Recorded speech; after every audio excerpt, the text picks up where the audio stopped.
Hello and welcome to this round 14 here at Grand Prix Atlanta. And we've got two big names from seasons past, if you will, at this GP. Carlos Romao, former world champion from Brazil, up against Chris Pikula. Pikula looking to get back onto the Pro Tour and facing down already. And Pikula also re-qualified for the Hall of Fame ballot recently, or perhaps with this tournament, getting some pro points. That's something that he had been striving for a long time, so well done to him. Fretwork Colony here up against an eager construct from Chris Pikula. Green-black versus red-black as far as we can see from here. Both players getting their scry off that construct. And we'll see Carlos Romao's life total diminishing each and every turn thanks to the Fretwork Colony that he has in play. Each and every upkeep of his, he's going to lose a life, but that colony is going to gain a +1/+1 counter. The question is, will he attack into the eager construct? And when you have a blocker for it, you don't really have to attack yet. Sometimes it's tough to keep the Fretwork Colony around for too long because, yeah, every turn you do lose a life to it. But now it's at least a 3/3, meaning that it will be more difficult for Chris Pikula to line up good blocks against it. I'm sure Carlos will be happy to trade it for a Renegade Freighter, so attacking with it on this turn seems reasonable. Yeah, the nightmare when you're playing with the colony is the opponent playing something like a malfunction or a revoke privileges on it, so it sits there just damaging you each turn. Against red-black, you're not quite as worried. It's going to be able to be a bit more potent. I wonder if we're going to see the Chief of the Foundry get in there as well. If Carlos has nothing, then it could easily get blocked by Renegade Freighter. But if Carlos has, say, a Subtle Strike or an Ornamental Guidance, or even bluffs it, then this may turn out well for him. On the other hand, if he is planning to, say, play another creature and then maybe double block the Renegade Freighter, then obviously you don't want to attack there. Or just crew up your own Renegade Freighter. That'll work.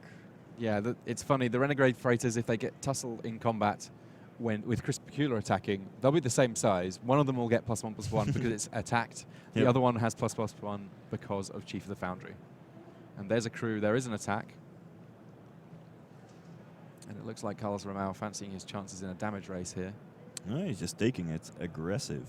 No follow-up play, though, from Chris Pikula. Not even a land. Well, Carlos may recognize that if he had blocked with the Renegade Freighter, then he does take some trample damage in the process. But the fact that he goes for the no blocks definitely indicates that he's confident that he can win this damage race. Well, damage races get destroyed by unlicensed disintegration. There is an artifact in play for Chris Pikula, so that creature will get destroyed, we believe. Oh, wait. Oh, wow. Rush of Vitality. That is an amazing blowout. Not only will it give +1/+0 and lifelink, but more importantly, indestructible. So it will survive the unlicensed disintegration. Still lose 3 life to it. That still happens. But the Renegade Freighter is still alive, on and trucking, and a huge life-linking swing with that Rush of Vitality. Yeah, the 3 points of damage from unlicensed disintegration dwarfed by the amount of extra life gained by Carlos Romao on that attack. And Chris Pikula now, single-digit life totals, is going to need to find something big. And given he missed a land drop last turn, he's kind of in hot water here. Yeah, he has a lot of 4-drop creatures in hand, but unable to cast those. Metal Spinner's Puzzle Knot. Spins the wheel, loses a life, draws a card, but does not find a land. This is not what Chris Pikula was looking for here one bit. Both these players at 11 and 2, so very much in the fight to make it into the top 8. But this round, hugely important to each of them.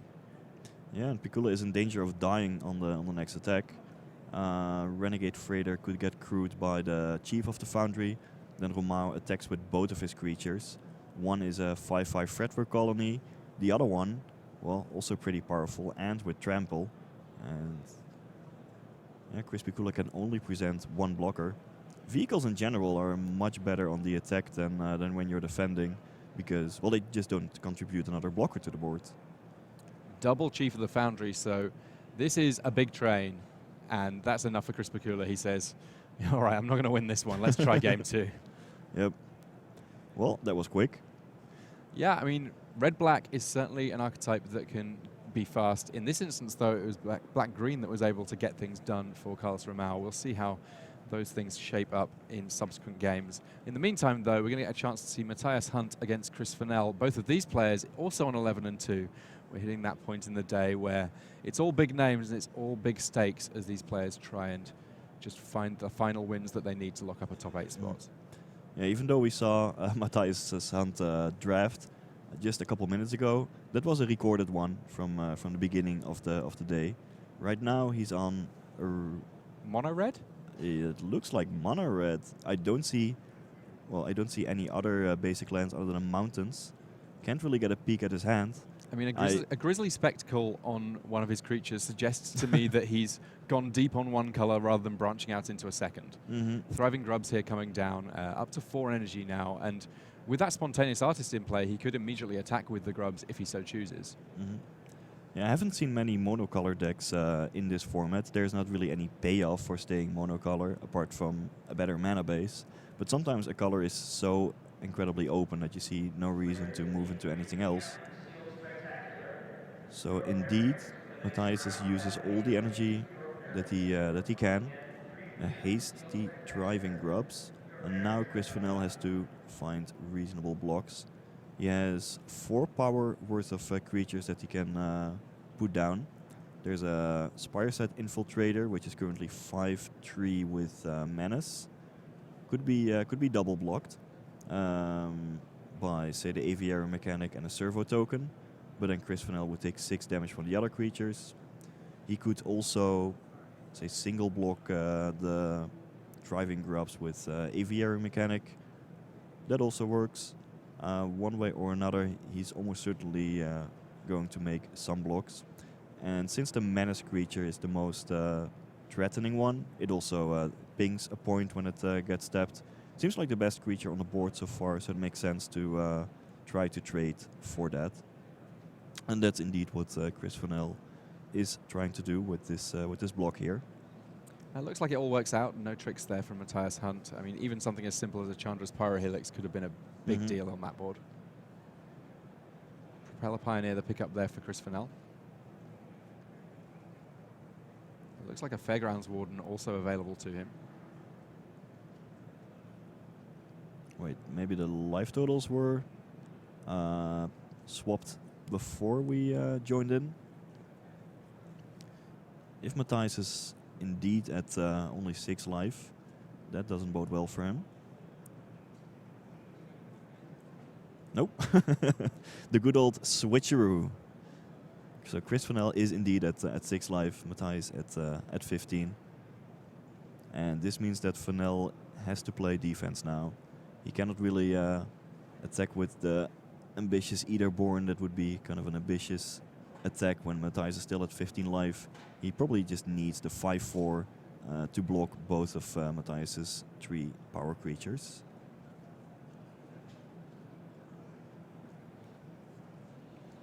Well, if they're figuring out where he wants to be. If Matthias has nothing of relevance in hand, he has no good attacks. If he attacks with both of his creatures, then the Thriving Grubs will get blocked by the Visionary Augmenter, the Spontaneous Artist will get blocked by the 5/4 ambitious Etherborn, so that doesn't really work. Okay, but by the sounds of it, our first match is ready to jump back, so we're going to get a chance to see a little bit more of our main match, Carlos Romao against Chris Pikula. And given how fast game 1 was, we don't want to miss too much here. Thriving Grubs already having got a hit in here for Chris Pikula. They already got that +1/+1 counter on it. And no 3-drop for Carlos Romao. Yeah, his one Servant of the Conduit got hit by a Die Young, and that, of course, meaning that the board nice and clear for Chris Pikula. He's got a Prakata Pillar Bug. He's got the black mana available to give it lifelink, and a little bit better of a draw here for Chris Pikula than we saw in game 1. Molfish Squad, along with a Servo Token, means that Carlos Romao has, well, a reasonable blocker for both of Chris Pikula's creatures, as well as a Servo Token that can, say, jump block later on, maybe hop into a vehicle. We'll see. Those vehicles, you just can't leave them parked anywhere. Something always seems to jump into them. And Unlicensed Disintegration pays off this time. Chris Pikula uses it when Carlos Romao tapped out. And this time round, he's able to get a big swing in without too much worry. Yep, Romao down to 6 life already. This red-black deck of Chris Pikula, when he does draw his mana, is not really giving the world champion from 2002 from Brazil. A lot of time. Skyskiff. See that Servo was gonna jump into a vehicle. It'll pilot a skyboat. But let's see. The Skyskiff could trade for thriving grubs. No reason for Pikula not to attack with both of his creatures here. And drawing 2 cards with Live Fast. It makes sense to do that before combat, just in case you draw another removal spell or maybe a build to smash, something that you want to play during combat. Also, of course, yeah, it gives you 2 energy, so you can make the grubs even bigger. That's quite relevant. And post-combat, no need for lifelink, needed that mana for something else, that being Renegade Freighter. Choo-choo, we are in action with vehicles on both sides of the battlefield at this point. Well, what can Carlos do here? Nothing, just passing the turn. Well, he'll have to find an answer for well, at least 2 attacking creatures, one of which might have trample. Alright, the giant jumps into the train, so now there's 3 potentially lethal attackers.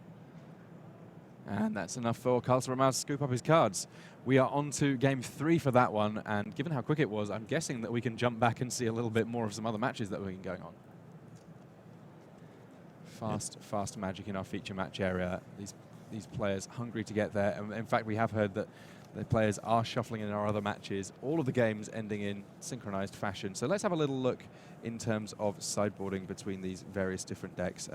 Carlos Romao's deck here, I have a couple of copies of Chief of the Set Foundry that we saw in game 1, 2 Skyskiffs in total, but then largely his deck is doing good things with green. He's got 3 copies of Pima Outrider, 2 copies of Thriving Rhino, and then that Servant of the Continent, Sage of Shalia's Claim. He's got a great opportunity to just curve out pretty much in green, and then in terms of black, 1 tidy conclusion, some combat tricks with Rush of Vitality and Subtle Strike, and then some Morphos squads. Not lots of sideboarding options there for him, though. Looks like he moved around a little bit in terms of colors while drafting. Chris Pikula's deck, in the meantime, seems to have a lot of reach, actually. He has 2 copies of Unlicensed Disintegration. We already saw it do a lot of work. He has 2 copies of them, so definitely a good reason to be in black-red. Not a whole lot of artifacts in his deck. There are a couple, like Percata Pillarbug and Renegade Freighter, as well as the Metal Spinners puzzle knot that we saw, plus some Molfis squad with Fabricate. But I mean, even if you don't have an artifact to turn on the 3 damage Unlicensed Disintegration, it's just a murder. It's an excellent card. But he has that as well as Furious Reprisal and Chandra's Pyrohelix. So if he can get Carlos Romao to a relatively low life total, he has a lot of ways to deal the last points of damage. Looking at his creature base, well, some artifact creatures like Eager Construct, the Percata Pillarbug, that'll work. Some 2-drops in Thriving Grubs, high drops in Wayward Giant. He has pretty much cards all along the curve, so it looks like a focused, solid, aggressive red-black deck with a relatively low curve, stopping at 5 with the Wayward Giants and lots of reach.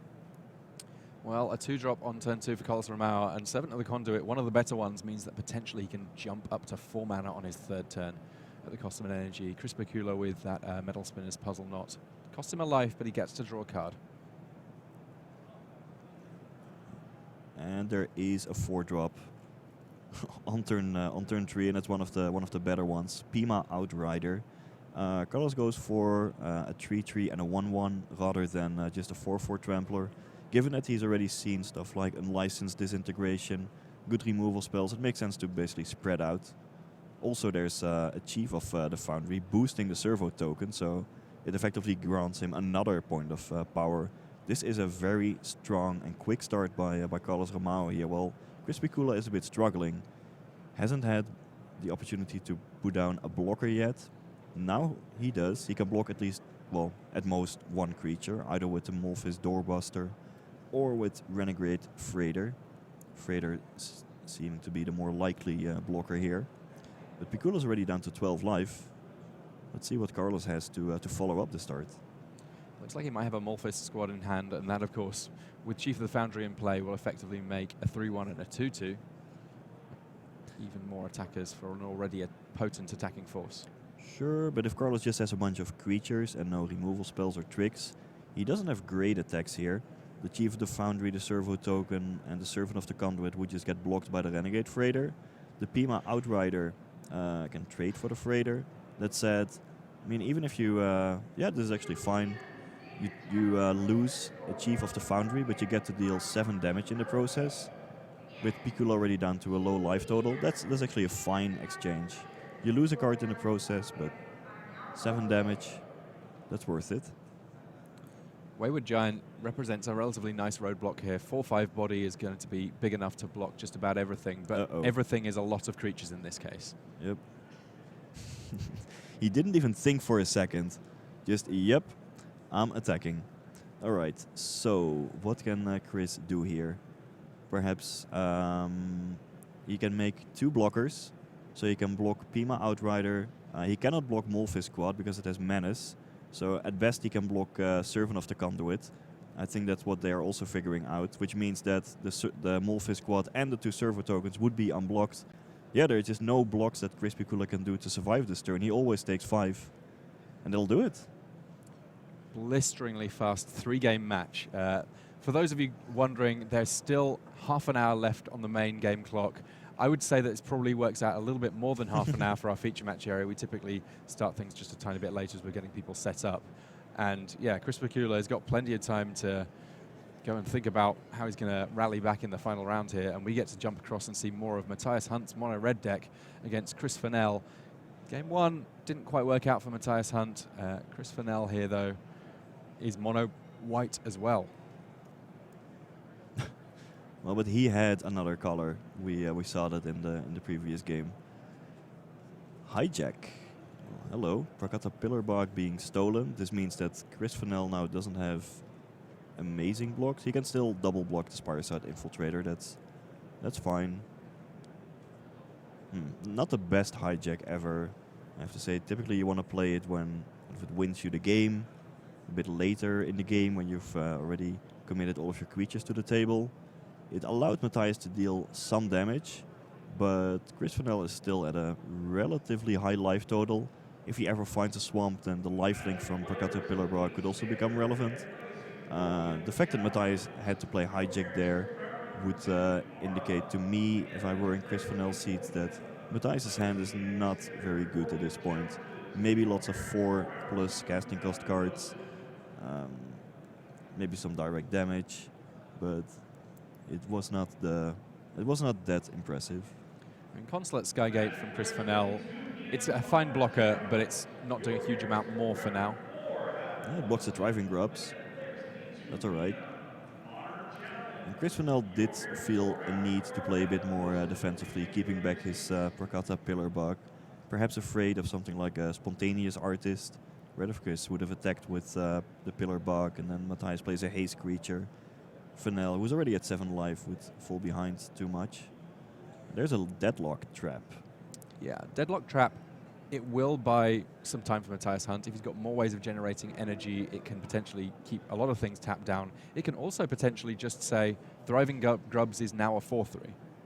And 4/3 is a much more exciting size, but Fairgrounds Warden says no to that one, and now the attacks start to come from Chris Fennell. And now it's pretty safe. Even if Matthias has a haste creature, he will have to tap down the Consulate Skygate in order to get in with a profitable attack. And the amount of energy that can be put into the Deadlock Trap is limited. Another copy of Hijack in hand for Matthias Hunt here. His deck seems like quite an unusual one. Yeah, mono red aggro. Well, there is this.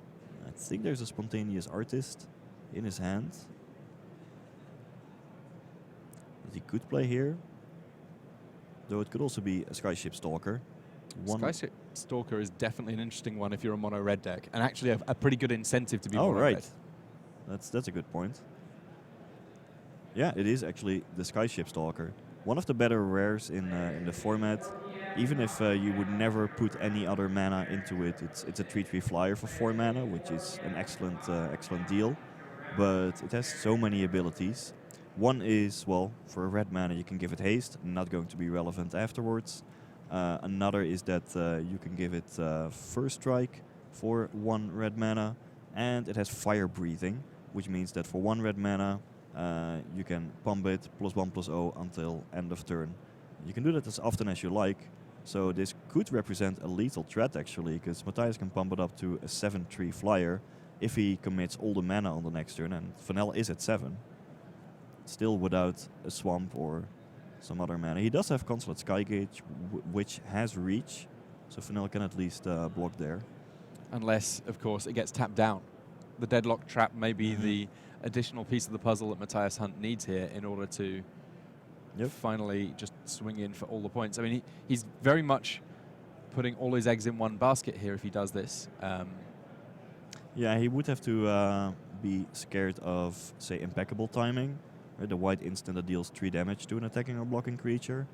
But, well, what are you going to do, really? Well, it looks like Matthias has found a way of diversifying his threats a little bit, paying 4 mana for a 3/3 creature that he can give haste.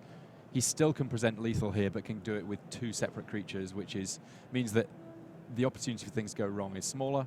As it turns out, I think either way around it probably would have worked. Yep. So yeah, Matthias Fennell Hunt did not have an answer. forcing a game 3. Fennell with a pretty weak-looking draw there. Not ever finding his second color of mana was a big issue, and we now know why it is that Matthias Hunt is, as far as we can tell, a mono-red deck. Well, let's take a look at his list, actually. We found it here. Yep, mono-red. Yep, 17 mountains. That's it. And there are some questionable cards in there, but he does have 2 copies of Skyship Stalker, so that's an excellent reason to stay mono-red. Meanwhile, we get a quick peek at this match between Thien Nguyen and Louis Salvatto. Well, lots of Gear Seeker Serpents on Salvatto's side of the board. He won't be able to make them all unblockable, but even one unblockable one takes Thien Nguyen down to a very low life total indeed. Though it's looking pretty close in terms of who can actually swing through for damage here, because we've got flyers and menace creatures on one side of the battlefield and ground pounders the other. Yeah, Louis can't actually attack with a Gear Seeker Serpent because then he would have to double block the Wayward Giant with menace, and then he loses to all the other attackers. So he had to play defense, but that's not very profitable against a Skysword Harrier that he doesn't have an answer to. This another game 3 and another match where each of these players are on 11 and 2. So the wins more valuable than ever at this stage in the day as we get closer and closer to top 8. Just one more round after this one in which people can lock up their spots. Yeah, and I don't see a good way out for Louis here. Sure, he can make one Gear Seeker Serpent unblockable, but all the other ones will be blocked. And he doesn't seem to have an answer to the Skysword Harrier. With flying, threatens to soar in for the kill. And there's the handshake, shows just an Inventor's Goggles and a land in hand. Propeller Pioneer was the top card of the deck. That's why you never look, Louis. And then there was an Ether Storm Rock in there as well. So there's definitely some power in that blue-white deck on Salvatto's side of the table, but not able to draw everything he needed in order to make it happen. But congratulations to Thien Nguyen there. A big win for him. And it looks like Matthias Hunt and Chris Fennell just shuffling up, drawing their opening hands here. So we'll be able to get just a little bit more magic from our feature match area here in this round 14. Yeah, taking a look further at Matthias Hunt mono-red masterpiece. It includes 3 Giant Spectacle, 3, or at least he drafted 3 of them, and he played 3 of them. He also drafted 3 Hijack, playing 2 of them. So a couple of crazy cards in there, but there's also 4 Thriving Grubs, 4 Spirocide Infiltrator, so the early part of his curve is pretty good, and he does indeed start off with a Thriving Grubs there. This time round, though, Chris Fennell, by turn 3, he's got both colors of mana, he's got creatures on the board, that Pricata Pillarbug will be able to gain lifelink soon enough. This is kind of where he wanted to be in every game where he's playing his deck. Chris Fennell get back the Aviary mechanic in, well, in the hope of blocking a Thriving Grubs when it grows to be a 3/2. Also, given that Chris Fennell has already seen at least 1 Hijack, as well as some cards like Giant Spectacle, he will definitely try to play more defensive, keep 1 blocker extra on the board than you might be used to. Spy-side Infiltrator coming down from Hunt, who does not have an attack that turn, and he just has to look on as Propeller Pioneer comes down for Chris Fennell alongside a Servo token. So Chris Fennell able to go wide here, and I think that's probably going to be something that's going to work to his benefit against Matthias Hunt's deck. Mm-hmm.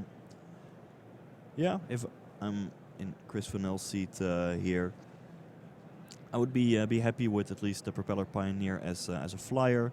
I have some blockers that can help against well, the Giant Spectacle, Hijack, all that crazy red effects that I mentioned. Also, well, when there are attacks being made, it always favors the blocker. So, not getting in too aggressive for Fennell. Meanwhile, Matthias Hunt, yeah, he also doesn't really have the option of getting in for a lot of damage. That Spire-Set Infiltrator would just trade with Aviary Mechanic, driving grubs for, say, a Pillar Bug. Especially when you have some hijacks in hand, you want to well, take it slowly, not trade off too early. Skyswell Harrier the play for Fennell. So his Air Force growing larger, and that's going to be a little bit of a concern for Matthias Hunt. He's not got many flyers himself with which to be able to deal with that, and he doesn't necessarily want his big dragons to be trading all that much. Yeah, but there could be an excellent card coming down here. Ballista Charger, one of the better vehicles around.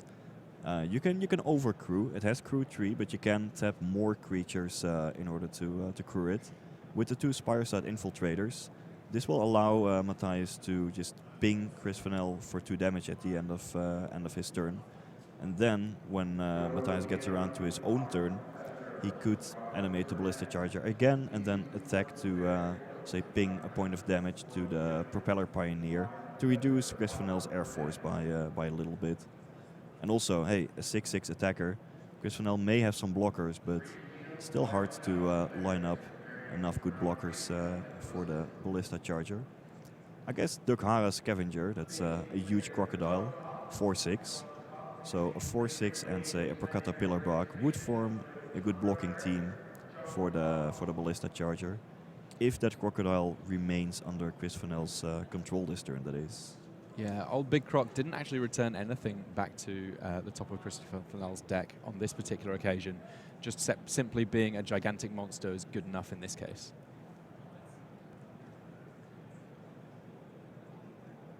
So Matthias Hunt checking out his hand. He's got at least one hijack in hand here. And there's now a few targets that are kind of interesting in terms of using it.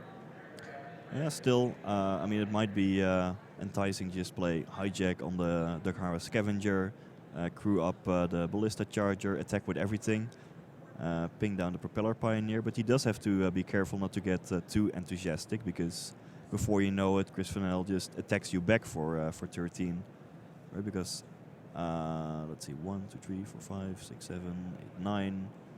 Well, there would be 12 power remaining after the Propeller Pioneer dies, so unless Chris Fennell has some kind of pump spell, Matthias Hunt is in no specific danger of dying immediately to the complete swingback, which would mean that if he so pleases, he could attack with all of his creatures.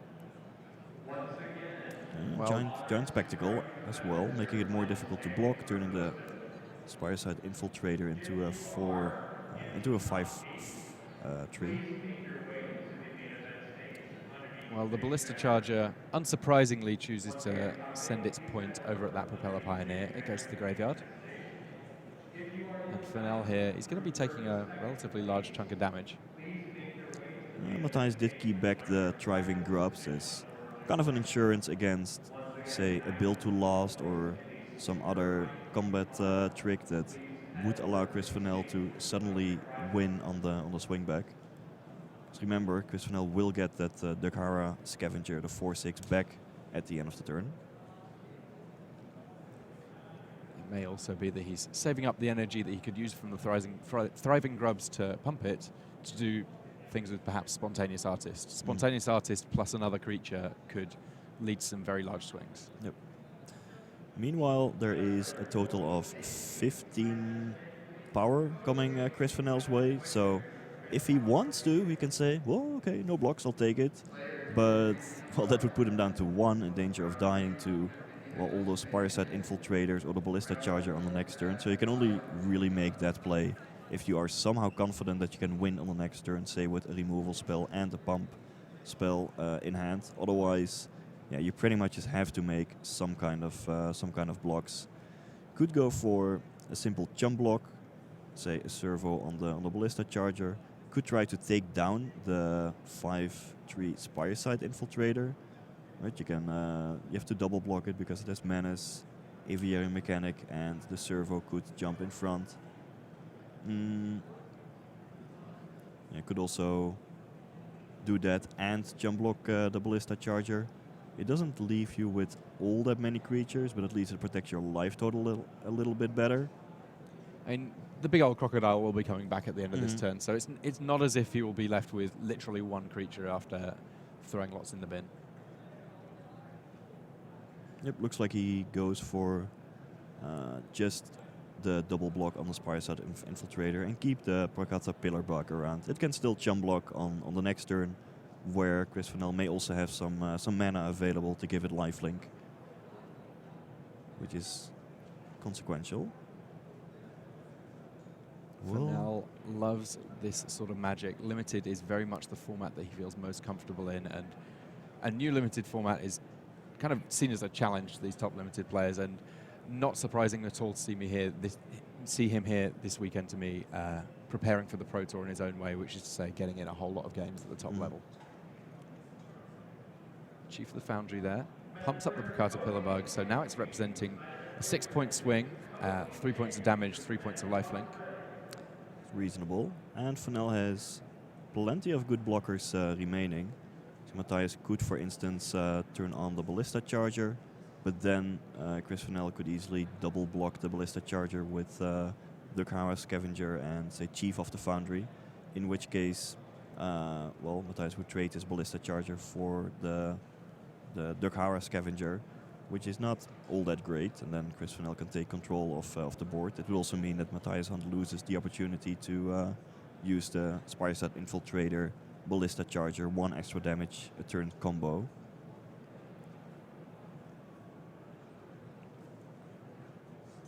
Well, we have more Spireside Infiltrators. All right, 2 damage a turn combo.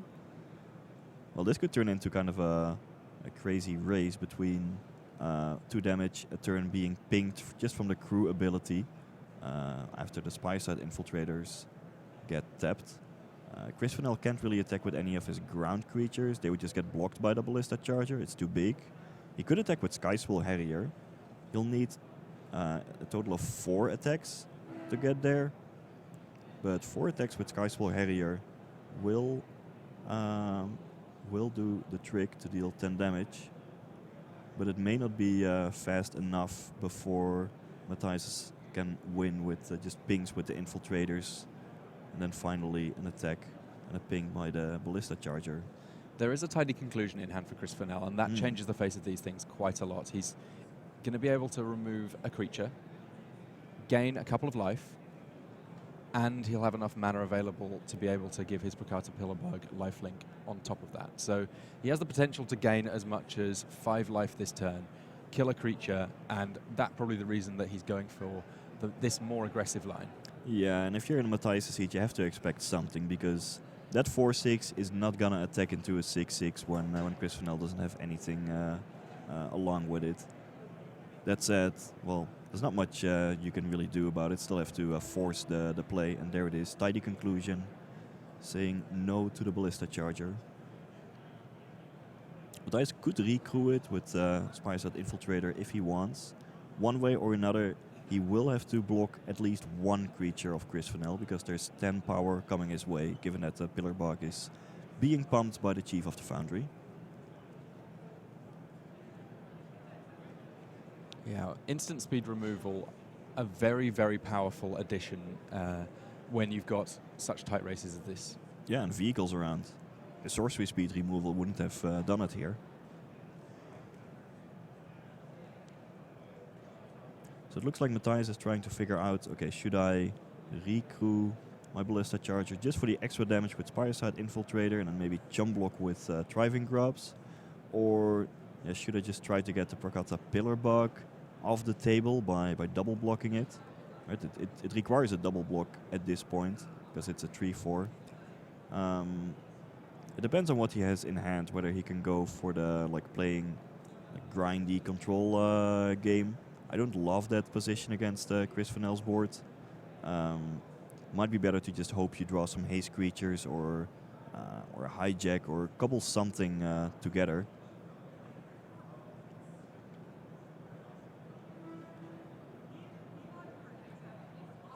Alright, there's a jump block by the Grubs. Chris Fennell gained some life with tidy conclusions, because he did have 2 artifacts, that is relevant. And now after this, Matthias Hunt will fall down to 4 life, in danger of dying on Chris Fennell's next attack step. But can Matthias somehow get together a win? Maybe a hijack plus some pump spell that could do it, because the 2 Spireside Infiltrators represent 8 damage already. And if he can add some more damage, I think he has Iron League's Teeth in hand. He does, yes. But the other card in there is not necessarily going to represent any more damage, so this is a tough one. Yeah, and there's also a blocker in Chief of the Foundry on Chris Fennell's side. Well, maybe Matthias just has to say, well, I lose in 2 attacks to the Skyswell Harrier. I have no answers to that, and relatively few in my deck unless I top deck a Skyship Stalker. Maybe I have to just play aggressively here and try to win in 2 attacks, maybe top decking something on the next turn. He could attack with both of his creatures, and then Chris Fennell may easily block and trade with the Chief of the Foundry. Matthias did get 2 additional jump blockers, but he plays it slowly. Of course, if he had attacked with both of his Spireside Infiltrators and Chris had not blocked with Chief of the Foundry, he would have been dead, even with two blockers.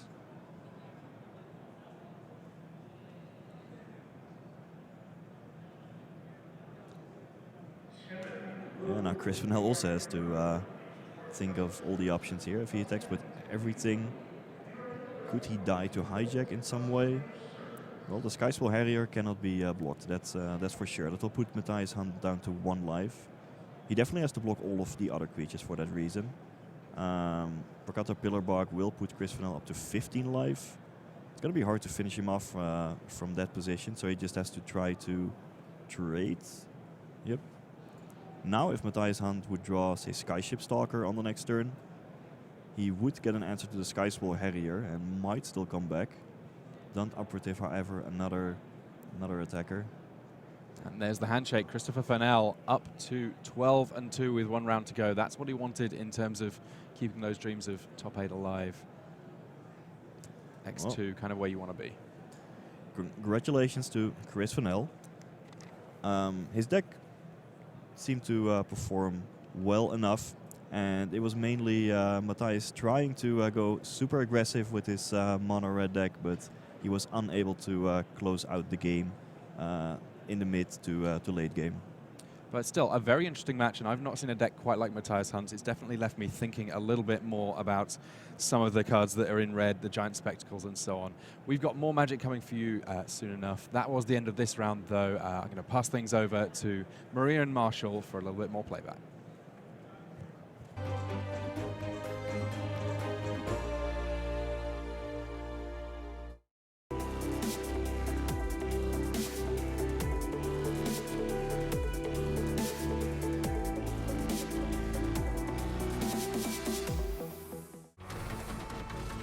Up your game with Ultra Pro Magic the Gathering accessories.